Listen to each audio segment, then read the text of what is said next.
Hey everyone. So today we are going back to the Roosevelt Island Racket Club, but I did update the car to FSD version 14.3.4. And I recently did a weekend trip down to Maryland, which is where my folks are. And I should probably engage FSD so that we can go. And got a chance to try out version 14.3.4. So, a few things that I noticed while I was trying out. So I've probably done like maybe 500-600 miles on this version would be my guess, but a lot of them have been on the highway. And I would say that this version, it is definitely true that you can feel it has an increased reaction time compared to the previous version of FSD. What do I mean by that? Well, for instance, when I see a car that is encroaching on our kind of lane or our space, or the car thinks that something's going to happen, I can kind of feel it really start to take action pretty quickly. I would say that when the car decides to take action, it oftentimes is reacting probably faster than I would be able to react, but these sort of reactions are often like driven from the fact that there's some sort of scenario playing out with the car and the traffic around it that means that it's not necessarily like the safest place or most defensive place that I would have thought about, driving in, compared to like what the car had decided originally at like a high level. But then, something happens and maybe we were in someone's blind spot, but then the car is like really able to like identify that and move over. There was one time where the car was doing pretty much what I thought that I would do, and it did kind of save the day in a sense. So we were on the highway and there was a car that was, I forget if it was on the left or my right, but this car was,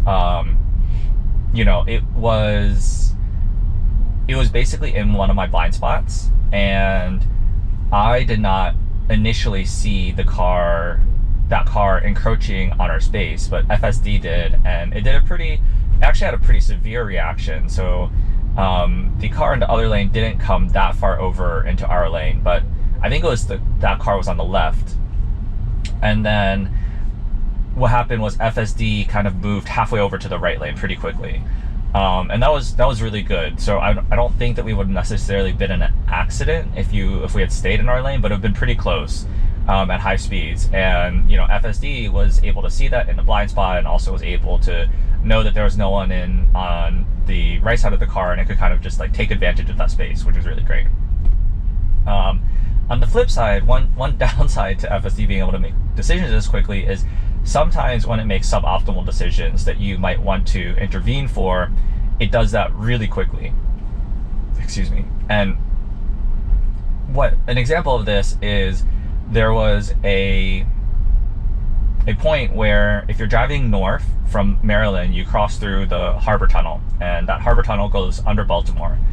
The toll to that Harbor Tunnel currently is, I guess, being like renovated to be easy pass only. And so there's like a gorge, like a split that's defined by some cones. And that split is meant for you to have 2 through lanes for cars and for trucks to go over to the right. And FSD, kind of relatively late, decided it thought it might want to go through the truck side. Luckily I was like paying attention and I could catch it. I was like, okay, no, let's like stay on the car side, so I intervene. But in that example, like I didn't know it was going to go over there until like the very last second. I just kind of like made a move over. And so given like these sort of reactions, I actually think it'd be really great if FSD was somehow able to communicate with you or tell you what it's thinking about doing, and tell you like what it's planning in advance. I think that I'd seen something online, maybe on X, I think, or Reddit, where Ashok, I don't know his last name, but the guy that basically runs the FSD team at Tesla, or someone at the FSD team at Tesla, was giving a presentation, and they were talking about how they actually have a model that is able to give basic interpretations of what the driving model is is deciding to do. So it's like, oh, I'm stopping because there's like a construction worker and he's like holding out his hand or something. I think that'd be like really cool, and to have that come up here, similar to how now, I don't know if you saw it, but when I initially engaged FSD, there was a little thing that said driving to Roosevelt Island Racket Club. And having that kind of like knowledge of what FSD is thinking about and what it wants to do would be pretty comforting in my mind. I think that would certainly help me understand what it's doing, and that would allow me to judge more effectively if what it's doing is the right thing to do, or if I should like maybe intervene a little bit earlier. Otherwise, this version has been pretty good. I think like pretty similar to 14.2, to be honest. Maybe a little bit more twitchy. I also noticed like on the highway, it likes to try and move around a little bit in the lane based off of where cars are around you, which I actually think is a good thing, right? Like as a good driver, you kind of want to do that. If you're like driving the left lane here, you might as well just kind of take a little bit more space to the left and then give people on your right a little bit more space, and just be a little bit safer there. So I actually think that's really great behavior. And I noticed it was doing it a lot, which in heavy traffic, the only thing I'll say is like that can feel slightly unsettling, because instead of the car feeling like really solid and going straight, you can feel it kind of making like all of these little small micro adjustments. But all in all, if that's what they're going for, if that's like the intended behavior, I think that's really, really great intended behavior, and certainly like just naturally giving space to other cars is a good idea. So I haven't used this version that much in the city so far, so we'll see how it does. Like I said, today we are going to the Roosevelt Island Racket Club. Instead of going over the Williamsburg Bridge like last time, what we're going to do here is we're currently on the Brooklyn Bridge. We're taking that over. We're going to just do a little short thing through downtown Brooklyn to get over to the BQE, and then we'll get on the BQE, get off at McGinnis. So at that point, it'll be like quite similar to last time. But it'll be great to compare these two versions and see how they do. I guess another thing I will say is that I think that the speeds for each of the speed profiles has decreased a little bit for this version versus the previous version I was on, which was 14.2.2.4. So again, I'm on 14.3.4. The way I could tell that is that in hurry mode, previously in a 65, the car would like allegedly do like 80 miles an hour pretty reliably given no traffic, or maybe like high 70s. Now hurry mode tends to be a little bit more conservative, a little bit more like 75 to 77. So I guess it's kind of like targeting a little over 10 miles an hour above the speed limit. Standard mode is approximately 7 miles an hour over the speed limit, so I often notice that like in a 55 going 62, in a 65 going 72. So these are not unreasonable. Like one rule of thumb that I grew up in Maryland was that oftentimes if you're doing somewhere in the neighborhood of 7 above the speed limit or below that, obviously not a surefire thing, you can totally get a speeding ticket, but that's you're unlikely to get pulled over going at those speeds. So that kind of like feels like a reasonable speed for standard, right? Like in standard mode, you just like want to drive at like a reasonable speed, try and keep up with traffic, but you don't want to be in a position where you might get a ticket. And hurry, definitely, even at 12 over, like yeah, someone may pull you over, not for sure, but someone might. And I don't really spend much time in Mad Max. But maybe I'll have to try that out and just get a sense of like how fast it goes. So here we are in downtown Brooklyn. We're going to make a left here onto Tillery Street, which will take us over to the BQE. And we've got this guy, I don't know if he's trying to sell us something or just trying to have like show a little message here. So it'll be interesting to see how FSD deals with this guy being so close. When we get going, I may have to give it a little bit of the accelerator just to make sure that it doesn't freak out and slam on the brakes. But we'll kind of see. So again, we'll go make the left here on Tillery and then go down the BQE and take that to McGinnis. So I'm just going to keep my foot over the accelerator here. Okay, the car did not freak out, which was good. And then there's usually like a little bit of a jam here, but today actually pretty clear. So I think this is going to be pretty okay to get to the BQE, and then we'll just merge onto the highway, and that should be fairly straightforward. So sit back, relax, chime in with any thoughts you might have below, and I will, of course, just fast forward through all of this stuff where not that many interesting things are happening. And yeah, I'm kind of like interested to see how this version of FSD does with the drive to the Roosevelt Island Racket Club, because I very often make this drive, and so I kind of have like a pretty good sense of what the different versions will do in different scenarios on this drive. So yeah, otherwise, but again, I'll fast forward through all of the parts that are a little bit less interesting, and then we'll pick it back up when something more interesting happens.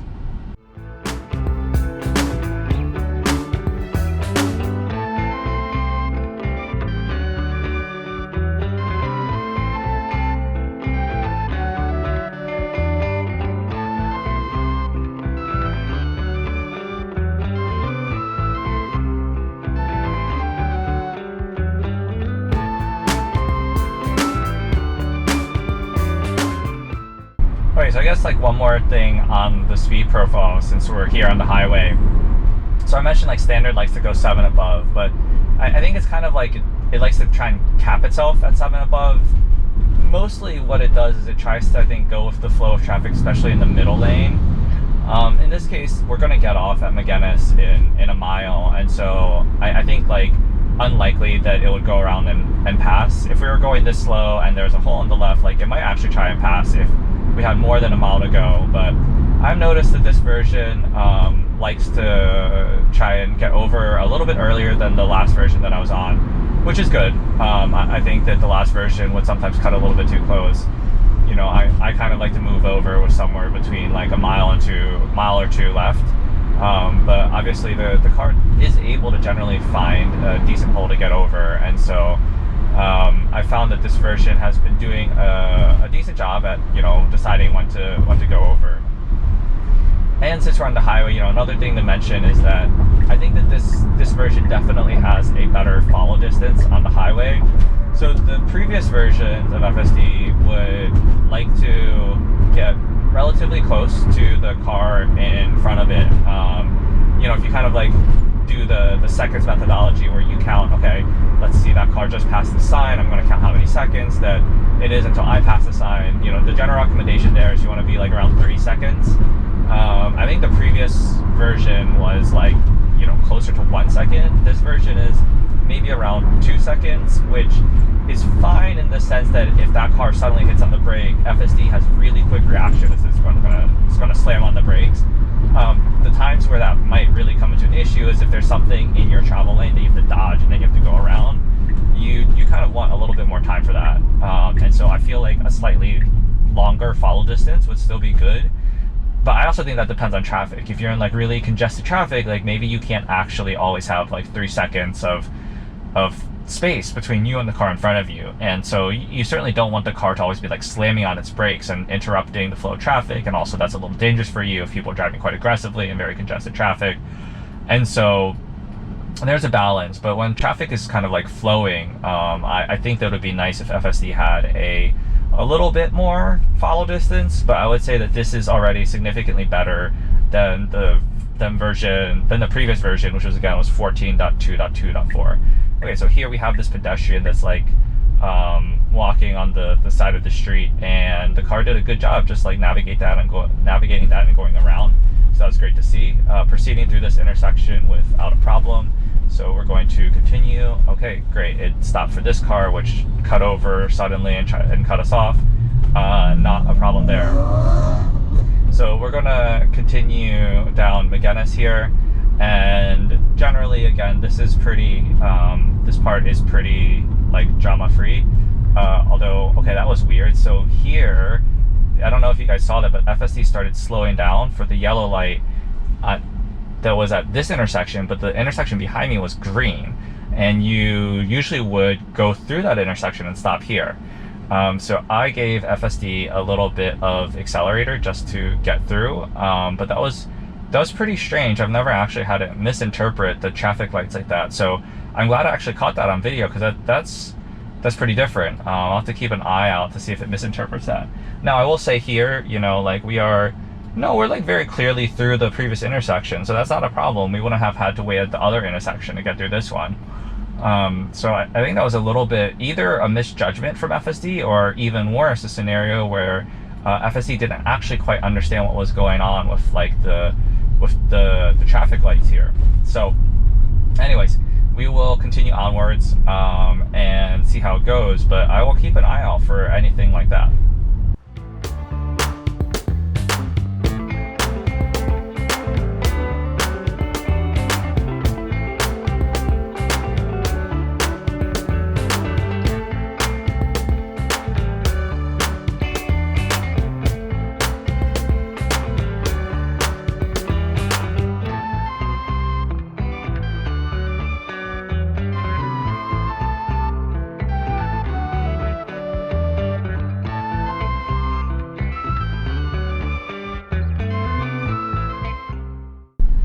Alright, so here we go. Straight through that pothole again, and then we're gonna go straight through this manhole cover again. If you saw my last video, I complained about that. I really, you know, would love for pothole avoidance to come as soon as possible to FSD, because it is just so annoying when, you know, the car is driving itself and doing great, and then it just like decides to crash into a pothole. So this version definitely does not have pothole avoidance. It is in the release notes and it's coming up. A little bit more about these speed profiles. So I realized I never really explained them, I think, on the channel. And basically what the speed profiles are a combination of like how aggressively FSD drives in terms of how frequently it'll change lanes to go at whatever speed it wants to go at, and also like how fast it's willing to go. So if you look like here, drop down, you can see these 4 speed profiles. So there's sloth, chill, standard, hurry, and Mad Max. Sorry, 5 speed profiles. And the way to think about it, the way that I think about it is like, obviously that's in the order of kind of like least aggressive and slowest to most aggressive. So sloth, in my experience, has generally tried to be at or below the speed limit. It doesn't really lane change a lot, likes to stay in the right lane. I don't really use that much, to be honest. Chill aims to generally drive in like the right lane, if you think of it as like a 3-lane highway situation.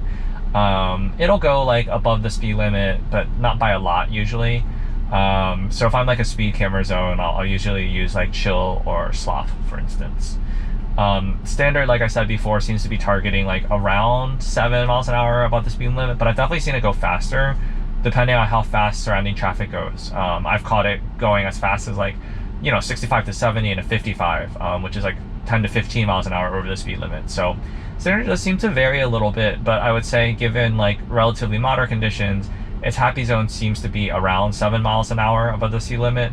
And then sometimes it's like really weird, it'll be going faster than that, and it'll be like, oops, actually I think I should be going like 57 and like a 50, and then it just like brakes and then slows down. So that's another thing with this version, is that it does kind of like more aggressively decelerate when the speed limit drops, which, you know, in some senses is a good thing, in some senses is a bad thing. It's like really a little disconcerting if it like drops the speed, and it's that scenario that I just talked about where, you know, like it's going faster and then all of a sudden it decides to go slower. Okay, so let's see, car cuts over. FSD did a great job here, no problems. So, you know, these are some of the scenarios in which like FSD, or these are kind of like the interesting things about speed profiles, right? And then so like standard likes to go like middle lane, tries to keep up with traffic in the middle lane, but usually again, like it seems like the cap is around like 7 or so miles an hour above the speed limit. Hurry is kind of like, okay, imagine like you're generally kind of going with the flow in the left lane, or pretty fast in the middle lane, and you're kind of like going from the middle lane, passing in the left lane and like I said before, it seems to be targeting like around maybe I don't know, call it 12 miles an hour above the speed limit. And then Mad Max, I'm not quite sure actually how fast it goes, but Mad Max is pretty happy to really like weave in and out of traffic to go fast and go at kind of like the speed it wants to go. I don't really like that. I don't like to switch lanes that much just to go a little bit faster unless I really need to. And so I generally don't drive in Mad Max. Hurry will also tend to be, you know, a pretty decent amount more aggressive with how it approaches lane changes and how it's navigating through traffic. In particular, Hurry has no problems like jumping from the far left lane all the way to the far right lane if it thinks that that's a better scenario, and then passing in the far right lane if it thinks that's a better scenario to kind of like go to speed it wants to go. So, you know, good if you're in a hurry. Oh, interesting. Okay, so I don't know. I don't think you could feel it there, but I wonder if you could see it with the meter here on the screen. But the car just at that intersection, like kind of like tapped the brakes really quickly, just like a really brief tap. And I think that's because it saw that there was a car coming in the intersection, kind of like, and that car like was going pretty quick and then like very suddenly slowed down. And so I wonder if the car was tapping its brakes thinking like, oh, hey, maybe that car's going to like run the light. I might need to like slam on the brakes. So that was interesting. So this is like a little bit of that, you know, version 14.3, from what I've heard, like the other versions of 14.3 have had this like quicker, faster reaction time and have been like a little bit, you know, twitchy in a sense. Sometimes they've, you know, really braked pretty hard, from what I've seen online. And that was a scenario there where, you know, I definitely felt the car tap the brakes. It wasn't really necessary, but in an emergency situation, it would have been necessary. So I guess it's you know, it's good if the car is slowing down, is paying attention, is thinking about, oh, okay. So that was pretty good there. I don't know if you saw that, but that lady almost like walked out into the middle of the road, and you know, the car saw that and it was kind of like hauling on the brakes until it determined that she was not, and then it decided to let go of the brakes. So you know, not great if that potentially leads you to a scenario where you get rear-ended, but like certainly, especially with pedestrians, you got to be careful, and they're pretty vulnerable. So I have noticed that FSD does seem to be quite a bit more you know, more careful with pedestrians in this version than cars. And so with pedestrians, like they definitely seem to have turned up the sensitivity in terms of like, oh, when do we kind of like slam on the brakes for them? And so in that case, like, you know, it was good that the car recognized and started slowing down. I probably would not have wanted to hit the brakes quite that hard. I think that was like a little bit aggressive. If the guy behind me wasn't paying attention, we certainly could have had an issue. But she was also really close, so you know, it's like it's a little hard to fault FSD there. Definitely like caution was warranted. There was a car oncoming the other lane, so it's not like we could have jumped over into the other lane if she came out. So again, difficult to say, but the really good thing with the fast reaction times here is that it reacted quickly by slowing down, and then when it realized that the lady was not actually going to jump out in front of the car, it was slowing down, it picked up speed like almost immediately. Okay, so here it wants to wait for this crosswalk. I'm just going to give it gas because the other side is not stopping, and so that seems kind of ridiculous for us to stop. You know, maybe that's just the New York driver in me, but yeah, you know, FSD tends to be like maybe a little bit more courteous in these sort of things than I would be, and you know, in that scenario, probably would have like kept going unless it was pretty clear that there was a pedestrian waiting to cross, you know, my side of the street. But that's all right. Like, I think with all of these things, definitely better to err a little bit on the side of caution. There was no one behind me, so I definitely could have waited. I didn't check my mirror, but I should have checked my mirror. And because it would be interesting to compare, you know, what happens if there's someone behind you versus someone not behind you. And in the case of when that lady jumped out, or didn't jump out, but was like kind of like really close to the road, and she was in between two parked cars, in that case, like there was a car behind me, but FSD did decide to, you know, really kind of like hit the brakes. It wasn't a full emergency stop. I will not call it a full emergency stop, but it did hit the brakes decently hard, is the way that I would put it. So certainly more than just like, you know, letting off and then tapping the brakes. But that's pretty interesting to see. So anyways, we're getting pretty close now, only 10 minutes away. Up here we're going to make the left onto Roosevelt Island, go over my least favorite, you know, very bumpy roads leading onto Roosevelt Island, then drive down Roosevelt Island's main street. I still haven't really figured out a way to set my destination so that FSD can pull into the parking lot. For those of you that didn't watch the last video, the problem here is that the parking lot for FSD is, let me show you since I'm at a red light and I can kind of like interact with the screen. So the parking lot for this Roosevelt Island Racket Club is really like here, but it's underneath like this thing, this white thing is like a bridge. And so the parking lot is underneath a bridge. And so I can't select and drop a pin there because then the car thinks I want to go to the bridge. So I also tried to like select it on Google Maps and then share it from my phone to Tesla, and Google Maps had like a very reasonable address that was not on the bridge, but when it made it to like the Tesla nav, it was still on the bridge. So, you know, little niggle there. It's nice if FSD is able, okay, I don't know why we're not going, so I'm going to give it gas, but that's pretty bad. We have like a green arrow, it's got to go there. Yeah, I don't know what's up with that. So, you know, it felt like the car saw the green arrow and then it was like, okay, maybe I'll go. And then it was like, nope, I'm stopping. And I don't know if it was waiting to see if the cross traffic would stop. But again, that doesn't make a lot of sense because I'm going to drop it down to chill here. So we slow down a little bit over these bumps. That really doesn't make a lot of sense because, like, you know, you have the green arrow, you're expected to go. So it's good that the guy behind me was paying attention to what my car was doing and didn't accelerate, because that's like not a good scenario, right? But that's super weird. I don't know why FSD would not go there on a green left arrow. So let's see, so far that means that I've given FSD a little bit of accelerator and a little bit of encouragement 3 times in this drive so far. I would say that 1 time was more my choice not to, you know, stop at that crosswalk because no one was imminently actually crossing.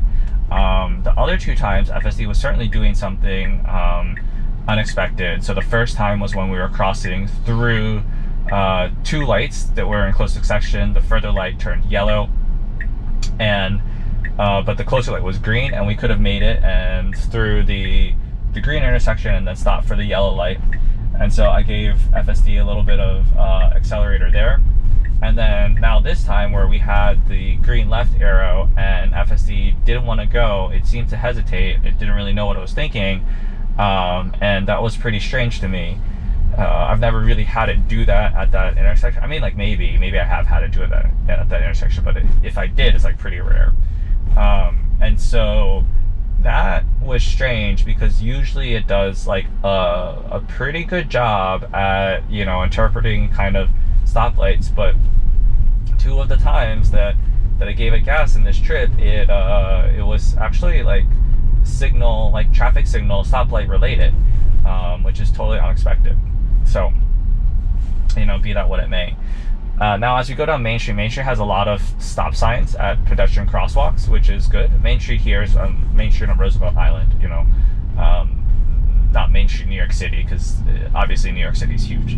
And one nice thing about this version is that it is a little bit quicker to kind of start up again after making the full NHTSA stop. So here we can check it out with this stop sign.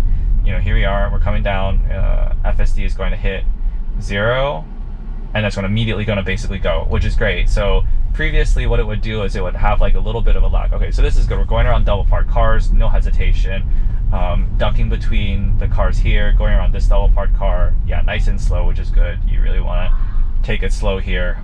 That car could have moved over a little bit, but you know, that's fine. But as I was saying with the stop, so previously there would be like a little bit more of a hesitation before FSD would go, like a longer pause. But in this case, this is great. You know, you do exactly what you're supposed to do, hit 0 miles an hour, make sure the coast is clear, and then just immediately go. So here we're gonna wait for this person to cross before we make the left. So that's great, and doing well. So we're going to end it just about here. Again, I'm gonna have to pull in manually, but that's not very interesting to you guys, I think. So thank you guys for watching. If you liked the video, give me a thumbs up, leave me a comment, let me know what I could do better, let me know what you enjoyed, And if you're not subscribed, please subscribe. I think that, you know, that would really mean a lot to me. I'm excited to bring you more FSD drives throughout the city. I think it's like a really pretty cool thing to do. And all right, here we go. So this person, I don't know if you can see that, but they were like very hesitant if they're gonna run through the crosswalk, which is like reasonable. You definitely want to see if the person is going to go through, not run, but walk through the crosswalk. And FSD kind of like hesitated there, but did the right thing and let them go. But anyways, yeah, I'm excited to bring you more FSD drives. Gonna try and get back at it a little bit and see how this software does. I think New York City is just like a super challenging urban environment to drive in, and so hopefully we'll be able to create a bunch of great content. But really appreciate, you know, your time, your feedback, and just really let me know what you guys think. All right, I'll see you at the next one. Bye.